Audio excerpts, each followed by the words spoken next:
Bienvenidos todos.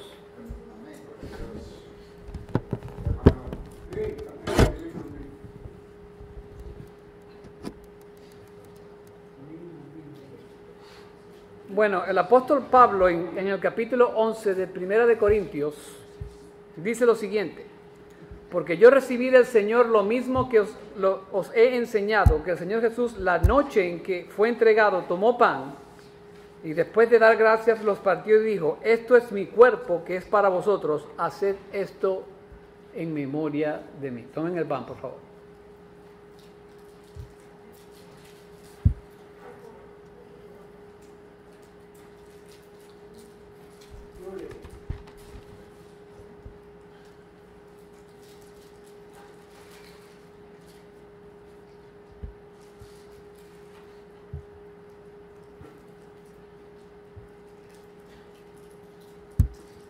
El apóstol Pablo sigue en el versículo 25 diciendo: de la misma manera tomó también la copa después de haber cenado, diciendo: esta copa es el nuevo pacto en mi sangre, haced esto cuantas veces la bebáis en memoria de mí. Tomen la copa que no.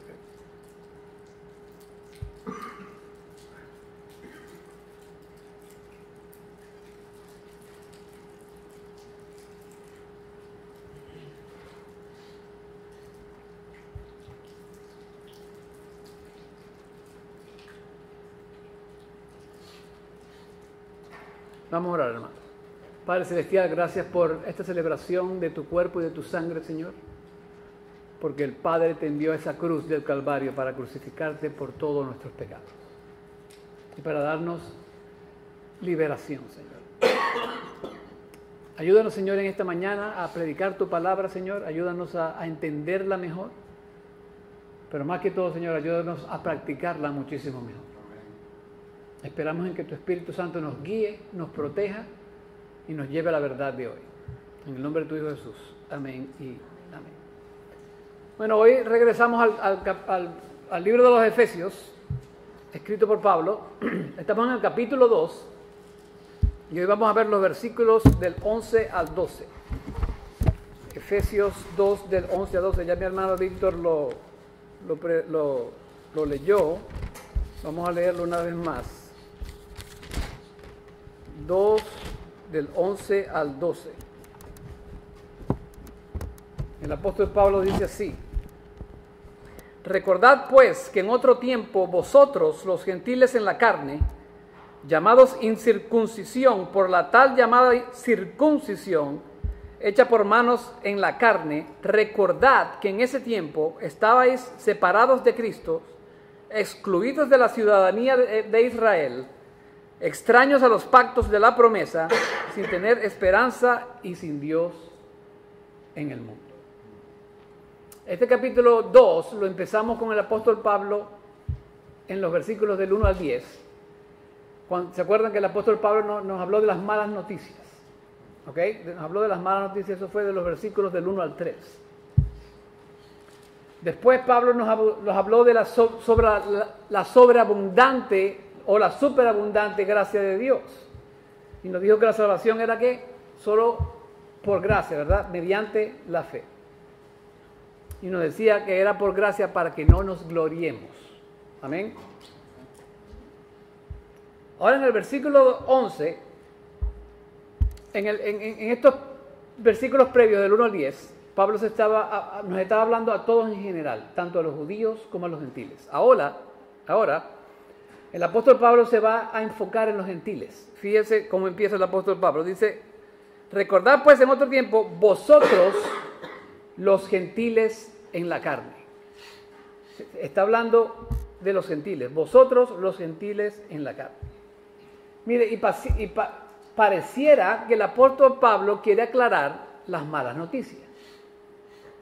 Es increíble eso. Porque el apóstol Pablo nos está diciendo aquí otra vez: recuerden. Y el nombre del mensaje es: recuerden que en otro tiempo. Y aquí el apóstol Pablo se va a enfocar en cosas que nosotros no la teníamos, porque en realidad la salvación vino primero ¿para quién? Para los judíos. Los versículos del 11 al 22 representan una sección donde Pablo va a explicar el pasado de los gentiles, que es el 11 y el 12, que lo acabamos de leer. Representa una sección donde va a hablar de la unión de nosotros, los gentiles, con los judíos. Eso está del 13 al 18. Y va a terminar ese capítulo con la sección del 19 al 22, hablando de que esa salvación venía precisamente de los judíos.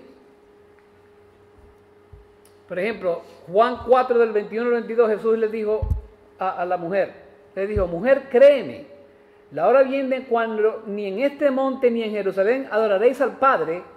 Vosotros adoráis lo que no conocéis, nosotros adoramos lo que conocemos, porque la salvación viene de los judíos. Y pareciera que como que los judíos estuvieran medio cabezones, ¿verdad? Porque, o sea, Dios nos habló a nosotros primero. Pero no, Dios los escogió a ellos primero, hermano. Y esa explicación la vemos en Romanos del 9 al 11. De hecho, aquí escribí Romanos del 9 al 4, 4 y 5, dice la palabra: porque desearía yo mismo ser anatema, separado de Cristo, por amor a mis hermanos, mis parientes según la carne, que son israelitas, a quienes pertenece la adopción como hijos, y la gloria, los pactos, la promulgación de la ley, el culto y las promesas, de quienes son los patriarcas y de quienes según la carne procede el Cristo, el cual está sobre todas las cosas, Dios bendito por los siglos. Amén. Ahí está diciendo el apóstol Pablo que todas esas cosas eran de ellos.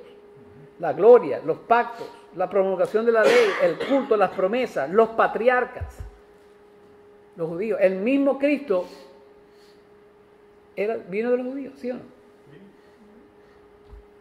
Entonces, Pablo aquí está hablando, ustedes, los de la circuncisión, la incircuncisión, yo voy a hablar de ustedes, de los gentiles, Entonces, la circuncisión, aquí Pablo utiliza un juego de palabras en el 11, cuando dice: recordad pues que en otro tiempo vosotros los gentiles en la carne, llamados incircuncisión, por la tal llamada circuncisión. La incircuncisión, ¿quién era? Los gentiles. La circuncisión eran los judíos. Y este título incircunciso era el término que se utilizaba para referirse al conjunto de los descendientes de ¿quién? De Abraham, de Isaac y de Jacob. Toda esa descendencia era llamada a los judíos. De hecho, a los cristianos de origen judío se les llamaba los fieles de la circuncisión o los creyentes de la circuncisión. Eso está en Hechos 10:45. No lo voy a buscar, usted lo puede buscar. Sin embargo, la verdadera circuncisión, ¿cuál es? La que es hecha por Dios en el corazón de nosotros. Esa es la verdadera circuncisión. Deuteronomio 36 dice: además el Señor tu Dios circuncidará tu corazón y el corazón de tus descendientes, para que ames al Señor tu Dios con todo tu corazón y con toda tu alma, a fin de que vivas. Además el Señor de Dios circuncidará tu corazón. Esa es la verdadera circuncisión. Amén. Jeremías 4:4 dice: circuncidaos para el Señor y quitad los prepucios de vuestros corazones, hombres de Judá y habitantes de Jerusalén, no sea que mi furor salga como fuego y arda y no haya quien lo apague a causa de la maldad de vuestras obras. La verdadera circuncisión es ¿cuál? La del corazón. Ahora, Pablo utiliza una palabra bien importante allí. ¿La palabra qué? Recordar o recuerde. Esta palabra recordar no solo se trata de considerar algo que ha ocurrido, sino también se refiere a reflexionar sobre eso que ha ocurrido. ¿Entendemos eso? No solamente recordar que algo sucedió, sino reflexionar sobre eso que sucedió. Por ejemplo, cuando se nos recuerda a nosotros, a los pobres, se produce la consecuencia de buscar lo que ellos necesitan para suplir sus necesidades. Fíjense en Gálatas 2:10. Solamente nos pidieron que nos acordásemos de los pobres, lo cual también procuré con diligencia hacer. Se acordó de los pobres, pero voy a hacer algo por él. Amén. En Colosenses 4:18 nos acordamos de Pablo, pero nos acordamos y lo dejamos así. No, nos acordamos de Pablo o cualquier otra persona, pero oramos por ella. Fíjense lo que dice Colosenses 4:18. Yo, Pablo, escribo este saludo con mi propia mano. Acordaos de mis cadenas, la gracia sea con vosotros. acordados de mi cadena. ¿Qué usted cree que Pablo está tratando de entender con esa expresión? Que oren por él. Entonces recordar, en el original griego, no solo es recordar el hecho, es reflexionar sobre ese hecho y hacer algo sobre ese hecho. Y por último, cuando nos acordamos de Cristo, nos lleva a tener un compromiso con Él. ¿Por qué? Segunda de Timoteo 2:8. Acuérdate de Jesucristo, resucitado de entre los muertos, descendiente de David, conforme al Evangelio, por cual sufro penalidades hasta el encarcelamiento como un malhechor, pero la palabra de Dios no está presa. Nos acordamos de Cristo, resucitado entre los muertos, descendiente de David, conforme al Evangelio, por el cual sufro penalidades hasta el encarcelamiento como un malhechor, pero la palabra de Dios no está presa. Mire, esta palabra recordar es el primer mandato en el libro de los Efesios. El segundo lo vamos a encontrar en el capítulo 4 cuando lleguemos allá, en el versículo 1. Entonces, yo le quiero hablar hoy de, recuerden que en otro tiempo, y aquí Pablo, yo no tuve que escribir el mensaje, Pablo mismito escribió el mensaje allí. Recuerden que en otro tiempo estaban, ¿qué? Separados de Cristo. Ese es el primer punto, estaban separados de Cristo. Nosotros no teníamos a Cristo. Los efesios no tenían a Cristo antes de conocer a Cristo. Estaban separados del Mesías. ¿Qué significa eso? Significa que no tenían una esperanza mesiánica, no tenían la esperanza de un Salvador, no esperaban a un libertador, no tenían a Cristo. Estaban separados de Cristo. No iba a venir un juez supremo que arreglaría lo incorrecto, no. No iba a venir un juez supremo que recompensaría a los buenos y castigaría a los malos, no, porque sin Cristo eso no puede pasar. ¿Qué hacía la gente que no tenía a Cristo en el tiempo de los Efesios? Tenían una diosa, la diosa Diana. Y la diosa Diana era una diosa horrible. No es la diosa bonita que uno se imagina. No, fíjense, yo escribí aquí la descripción de esa diosa. Dice, era una estatua, era una bestia negra grande y fea, con pezones colgando de su estómago, de los cuales se alimentaban otras pequeñas bestias negras raras. ¿Qué es eso? Eso es asqueroso, horrible. Eso es lo que ellos idolatraban antes de que Dios lo trajera a su reino. Entonces, estar sin Cristo es estar sin Dios. Y yo sé que en estos días, cuando decimos eso, pues estamos como que en contra del mundo, porque ¿cómo vas a decir eso? Hay mucha religión. Nadie va al Padre, ¿qué dijo Cristo? Si no es por mí. Entonces, estar sin Cristo es estar sin Dios.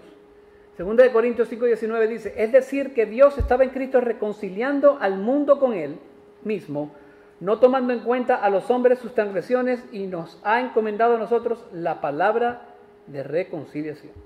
Eso lo dijo Pablo en 2 de Corintios 5:19, que Dios estaba en Cristo. Entonces, sin Cristo, usted no puede estar con Dios. ¿Está claro eso? Sin Cristo usted no puede estar con Dios. Estar sin Cristo es estar sin vida. ¿Qué dijo Cristo? Yo soy el camino, la verdad y la vida, en Juan 14:16. Estar sin Cristo es estar sin luz. ¿Qué dijo él en Juan 8:12? Es la luz del mundo. Yo soy la luz del mundo. Estar sin Cristo es estar sin salvación. En Hechos 4:12 dice Lucas, y en ningún otro hay salvación, porque no hay otro nombre bajo el cielo dado a los hombres en que podamos ser salvos. Estar sin Cristo es estar sin sus promesas. Estar sin Cristo es estar sin esperanza. Horrible. Yo no quiero estar allí.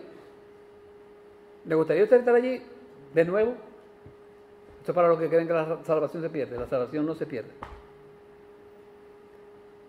J.C. Riley, él escribió un texto sobre escribió algo sobre este texto. Él dice lo siguiente, dice, este texto no solo describe el estado de los efesios antes de convertirse al cristianismo, sino también el estado de cada hombre y mujer de Inglaterra, porque el hombre era de Inglaterra, que aún no se ha convertido a Dios.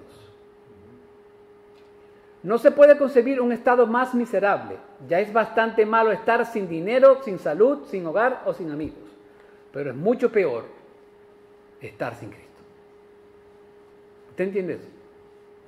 Es peor estar sin Cristo que ser pobre, de no tener casa, de no tener carro, de no tener comida. Eso es peor. Pues se consigue un trabajo y empieza a comer. Si usted parte para la eternidad sin Cristo, ya nadie lo puede salvar. Porque en la Biblia no hay purgatorio.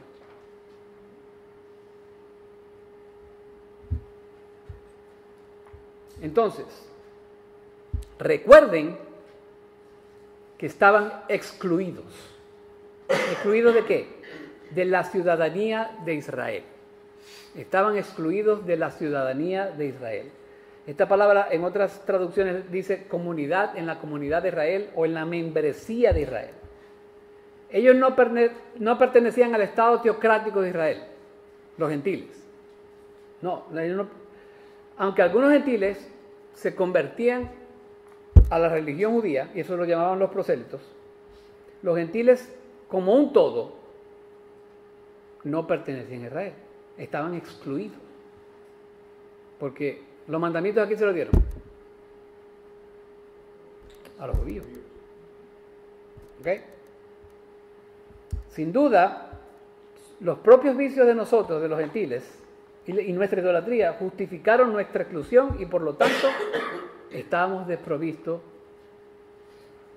de esos beneficios que tenía Israel. Amén. ¿Cuáles eran esos beneficios? Bueno, estábamos desprovistos de los privilegios religiosos, estábamos desprovistos del conocimiento de Dios, estábamos desprovistos de la adoración a Dios, del disfrute de la protección divina, de los oráculos y los profetas, de los sacerdotes de los sacrificios. Nosotros no teníamos nada de eso, porque estábamos excluidos de la ciudadanía de Israel. Entonces, recordemos eso. Recordemos que estábamos excluidos. Recordemos que éramos extraños. Pablo dice aquí, extraños a los pactos de la promesa. No teníamos pacto, no teníamos promesa. Ser extraño significa ser ignorante o no estar consciente de algo o alguien. Eso es lo que significa la palabra extraño aquí. Nosotros éramos ignorantes de las promesas de Dios porque no estábamos al tanto de ellas. Amén. No conocíamos esas promesas porque no éramos extraños a ese pacto de Dios. El pacto fue dado ¿a quién? A los judíos. Y después más adelante, Pablo nos explica que nosotros fuimos injertados en ese olivo. Y ahí es donde viene la confusión de que la gente, bueno, que ¿se acuerda que están? ¿Quién ha escuchado de los judíos con Cristo? Sí, ¿verdad? Y bueno, eso ahí es un debate teológico allí, porque Pablo tuvo, en Gálatas 2, Pablo tuvo una discusión con Pedro, ¿se acuerda? Porque Pedro estaba como que combinando a Cristo con la ley de los judíos, y Pablo le dijo, tú hipócrita, ¿cómo que vas a hacer eso? Cristo es Cristo, y no ley. Cristo es un nuevo pacto, ¿ok? Entonces, si usted va a ser cristiano más otra cosa, entonces usted no es cristiano nada. Cristo es solo. ¿Se acuerdan de la reformación? ¿De la reforma? Las 5 solas. Solo Cristo. Solo Cristo. No teníamos acceso a esas promesas porque no éramos de Cristo. Segunda de Pedro 1, del 3 al 4. Dice, pues su divino poder nos ha concedido todo cuanto concierne a la vida y a la piedad mediante el verdadero conocimiento de aquel, que es Cristo, que nos llamó por su gloria y excelencia. Por ellas, Él nos ha concedido sus preciosas y maravillosas promesas a fin de que ustedes lleguen a ser partícipes de la naturaleza divina, habiendo escapado de la corrupción que hay en el mundo por causa de los malos deseos. Pues su divino poder nos ha concedido todo cuanto concierne a la vida y a la piedad. ¿Mediante quién? El verdadero conocimiento de aquel que es Cristo. Amén. Lo otro es que recuerden que en otro tiempo ustedes no tenían esperanza, porque Cristo no estaba en nosotros. En la Escritura la esperanza no se define como nosotros la entendemos, como que espero que pase algo, espero que así sea. No, la esperanza se define como la expectativa de obtener un buen futuro, de que algo va a pasar. ¿Cuál es la definición de fe según la Biblia? Después la fe, la certeza de qué, de lo que se espera y la convicción de lo que no se ve. La esperanza es confiar en que algo se va a cumplir. Así usted no lo vea. Esa es la verdadera esperanza, esperar de que algo se va a cumplir. Y nosotros carecíamos de esa esperanza, porque no teníamos a Cristo en nuestro corazón. John MacArthur explica esta esperanza escribiendo lo siguiente: la verdadera esperanza solo puede basarse en una promesa verdadera, en la confianza en alguien que puede cumplir lo que promete, que es Cristo. La esperanza es una bendición profunda que da sentido y seguridad a la vida. Vivir sin esperanza de alegría y enriquecimiento futuro reduce al hombre a un trozo de protoplasma sin sentido, o sea, como una basura. La esperanza es la consumación de la vida, la seguridad confiada de que tenemos un futuro bendito en el plan de Dios. El rasgo más triste del gran lamento de Job se encuentra en estas palabras, y eso está en Job 7:6. Mis días son más veloces que la lanzadera del tejedor y se acaban sin esperanza. Una persona sin Cristo no tiene esperanza. Sí tiene la esperanza de que, espero que esto pase, pero no la esperanza de Cristo, de que algún día usted va a estar con Él de cara a cara. Esa esperanza, la gente que no tiene a Cristo no la tiene. ¿Y cuál es lo opuesto a esa mala perspectiva de Job, que no tenía esperanza? Eso está en el Salmo 146:5, dice que bienaventurado aquel cuya ayuda es el Dios de Jacob, cuya esperanza está en el Señor su Dios. Esa es la verdadera esperanza. En el Antiguo Testamento se hacía referencia a Dios con este término esperanza. De ahí lo vimos en el Salmo 146. Jeremías nos dice también: tú, esperanza de Israel, su salvación en tiempo de angustia, ¿por qué eres como un extraño en la tierra o como un caminante que ha plantado su tienda para pasar la noche? Eso está en Jeremías 14:8. En Jeremías 17:13 dice: oh Jehová, esperanza de Israel, todos los que te abandonan serán avergonzados, los que se desvían de ti en la tierra serán anotados, porque dejaron a Jehová fuente de agua viva. En Hechos, Pablo testifica: por esta razón os he solicitado veros y hablar con vosotros, porque llevo en esta cadena por la esperanza de Israel. Eso está en Hechos 28, versículo 20. Pablo menciona en su carta a los tesalonicenses, que dijo, dice: no queremos que seáis ignorantes, hermanos, por los que duermen, para que no entristezcáis como los demás que no tienen esperanza. ¿Y a qué se estaba refiriendo Pablo? A la gente que no conocía a Cristo. Para que no os entristezcáis como los demás que no tienen esperanza. Eso es 1 de Tesalonicenses 14:13. Mire, Pablo era una persona completamente preparada antes de que el Señor lo tuviera, lo agarrara. Y Pablo conocía un montón de filósofos. ¿Se acuerda que fue educado a los pies de quién? De Gamaliel. Y Séneca, quien era considerado el filósofo principal de Roma, tutor del emperador Nerón, que era un depravado. Nerón era tan horrible que usted sabe las luces que vemos en las calles. Esas luces eran muertos incendiados. Así de depravado era Nerón. Y Nerón hizo que Séneca se suicidara. Imagínense que obliguen a alguien a suicidarse. Eso es horrible. Bueno, este Séneca, que era un contemporáneo de Pablo, dijo lo siguiente sobre la esperanza: que la esperanza solo era un bien incierto. Que la esperanza era un bien incierto, pero la Biblia refuta eso, porque después la fe, la esperanza de lo que se espera, es la convicción de lo que no se ve. Entonces, de que Séneca estaba mal. La esperanza no es un bien incierto. No es un bien incierto o inseguro. El filósofo alemán Friedrich Nietzsche dio una perspectiva gentil sobre la esperanza escribiendo esto: que la esperanza es el peor de todos los males porque prolonga los tormentos del hombre. Imagínense eso.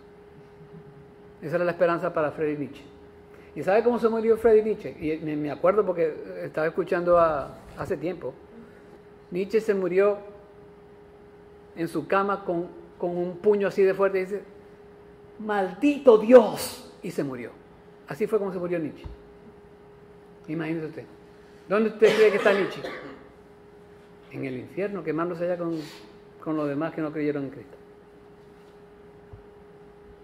Esa es la esperanza del mundo. Esa es una esperanza vacía, es una esperanza que poco a poco destruye nuestras almas y nos lleva a la perdición. La verdadera esperanza es la que tenemos en Cristo porque Él es nuestra esperanza. Tito 2, del 11 al 14 dice: porque la gracia de Dios se ha manifestado trayendo salvación a todos los hombres, enseñándonos que negando la impiedad y los deseos mundanos, vivamos en este mundo sobria, justa y piadosamente, aguardando la esperanza bienaventurada, que es Cristo, y la manifestación de la gloria de nuestro gran Dios y Salvador, Cristo Jesús, quien se dio a sí mismo por nosotros para redimirnos de toda iniquidad y purificar para sí un pueblo para posesión suya, celoso de buenas obras. La verdadera esperanza es Cristo, hermano. Y en los versículos del 1 al 3 del capítulo 2, estábamos sin Cristo. Estábamos sin Cristo. No teníamos a Cristo. No teníamos a Cristo. No teníamos a Dios. Jesús es Dios. Pero ¿cuánta gente no conocemos que tienen otros dioses? Antes de convertirse a Cristo, los efesios tenían a una diosa, pero no tenían al verdadero Dios. No lo tenían. Tenían una diosa, pero no tenían al verdadero Dios. Al único de Israel lo llama Isaías, el verdadero Dios. No conocían al Dios vivo que se había revelado al mundo a través de Jesucristo y que había revelado su voluntad en su palabra. Nosotros no conocíamos a ese Dios. Hay un solo Dios. No es que, como dicen por ahí, ¿cuál es el refrán que dice por ahí? Que todos los caminos llevan a Dios. No. Hay un solo camino. ¿Y ese camino es quién? Jesucristo. Yo soy el camino, la verdad y la vida. A ese Dios no lo conocíamos. Y yo les hago esta pregunta hoy. ¿Cuántos dioses tienes en su vida?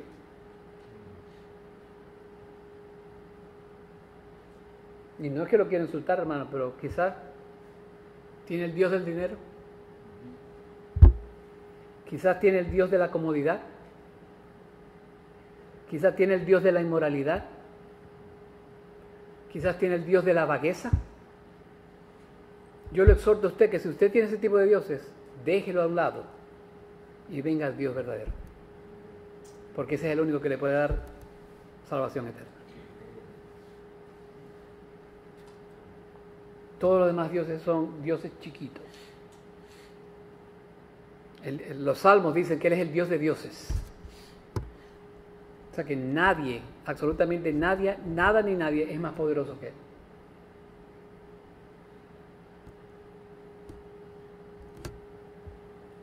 Aleluya. Nosotros lo que necesitamos es que Dios penetre en nuestros corazones de tal manera que tengamos una convicción tan grande de que el único Dios existente es Él. Eso es lo que Él quiere. Un Dios que escuche nuestros gemidos y llantos, nuestros agradecimientos y nuestras alabanzas. Ese es el Dios que usted quiere. Un Dios que nos fortalezca en nuestra debilidad y que nos levante en nuestros tropiezos. Ese es el Dios que usted quiere. Y ese Dios solo lo puede encontrar usted por medio de Jesucristo. Dice el apóstol Pablo, quien nos acercó a Dios mientras estábamos lejos por medio de su sangre preciosa que quita el pecado del mundo. Ese es el Dios que usted quiere. Ese es el verdadero Dios.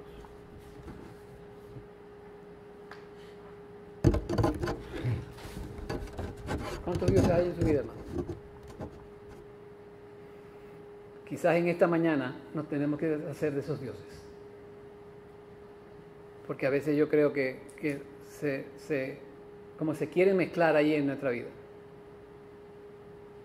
A veces enfrente no tenemos al Dios de Israel, tenemos al Dios de la comodidad, al Dios de la protección, al Dios del dinero, de la comodidad.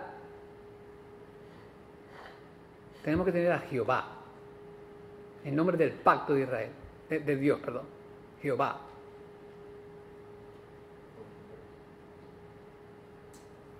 El famoso himno, ¿qué nos dice? El famoso himno. Hay poder sin igual poder en Jesús, quien murió y resucitó. Hay poder sin igual poder en la sangre que Él vertió. Ese es el verdadero Dios que usted quiere. Mire, nuestra vida debe estar dirigida de acuerdo con la voluntad de ese Dios y debemos depender de la gracia de ese Dios, del Dios verdadero, del Dios de Israel, del Dios del cielo, el Dios todopoderoso, el Dios de toda gracia. Ese es el Dios de toda consolación que dice Pablo, el Dios de toda consolación.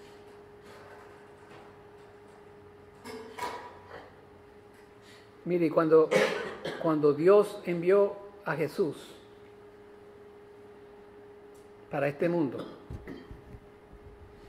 para que naciera de una virgen, ¿cómo nos dice Isaías que era su nombre? Emmanuel, Dios con nosotros. Ese es el Dios que nosotros queremos, que Dios esté con nosotros. Otros dioses no pueden estar con usted, hermano, porque el único omnipotente, el único omnisciente es el Dios de Israel, el único Dios.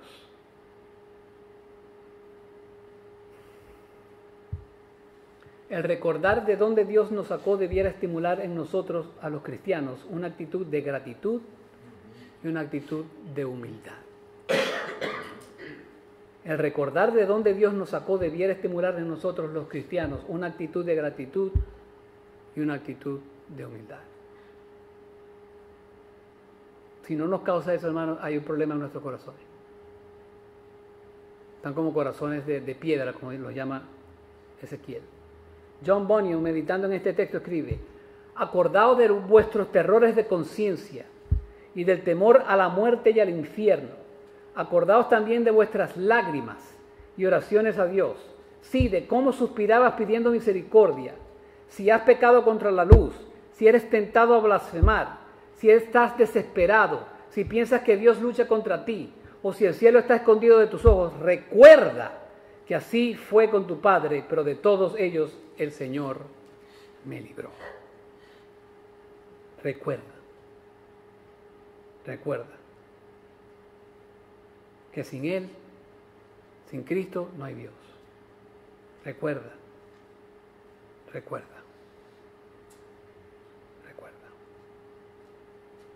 Recuerden que Cristo canceló el documento de deuda que consistía en decretos contra nosotros y que nos era adverso, y lo ha quitado de en medio clavándolo en la cruz. Eso está en Colosenses 3:16. Recuerden que Cristo canceló el documento de deuda que consistía en decretos contra nosotros y que nos era adverso, y lo ha quitado de en medio, ¿cómo?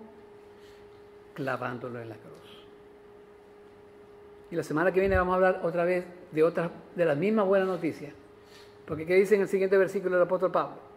Pero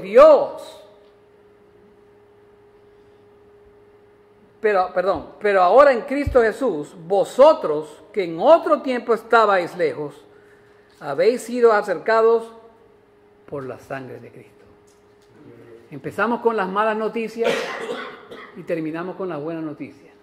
Empezamos alejados de Cristo y ahora la semana que viene vamos a ver que vamos a estar cercanos a Cristo. Y cuando usted está cerca a Cristo, cuando Cristo está en su corazón, cuando usted lo recibe con toda convicción, cuando Dios lo ha elegido a usted para que usted reciba esa salvación que solo Él puede dar, entonces usted va a estar en las manos del Dios de los cielos, del Dios Todopoderoso. Ese es el Dios que lo puede salvar. Y la semana que viene vamos a ver eso. Dice el apóstol Pablo, otra vez, pero ahora en Cristo Jesús, vosotros los gentiles, que en otro tiempo estabais lejos, habéis sido acercados por la sangre de Cristo. Y la semana que viene vamos a empezar a explicar cómo entonces los gentiles y los judíos están juntos ahora. ¿En dónde? En la iglesia de Jesucristo. ¿Usted ve cómo Pablo está desempacando todo esto? Empezó con los judíos, pero ahora estamos en la iglesia, todos juntos. Ahora, como dice John Piper, ahora nosotros somos unos israelitas espirituales. Porque todos esos beneficios que recibían los judíos, ahora son parte de nosotros. Porque fuimos injertados con ellos. Amén. Vamos a orar. Padre Celestial, en el nombre de tu Hijo Jesús, te damos las gracias, Señor, porque, Señor, no nos merecíamos esta hermosa salvación que tú nos has dado, Señor. No nos merecíamos ser coherederos de esa salvación. No merecíamos ser sacados de la oscuridad donde estábamos, pero tú en tu misericordia decidiste transferirnos del reino de la oscuridad al reino de tu luz admirable, Señor. Señor, en este domingo, protégenos, incrusta esta palabra en nuestros corazones, Señor, para que el enemigo no venga y la deseche, sino incrústela de tal manera que la podamos practicar, la podamos hablar, la podamos conversar y la podamos predicar y compartir con la gente que no te conoce, esa gente que no tiene a Cristo, que no tiene a Dios. Ayúdanos, Padre, a hacer luz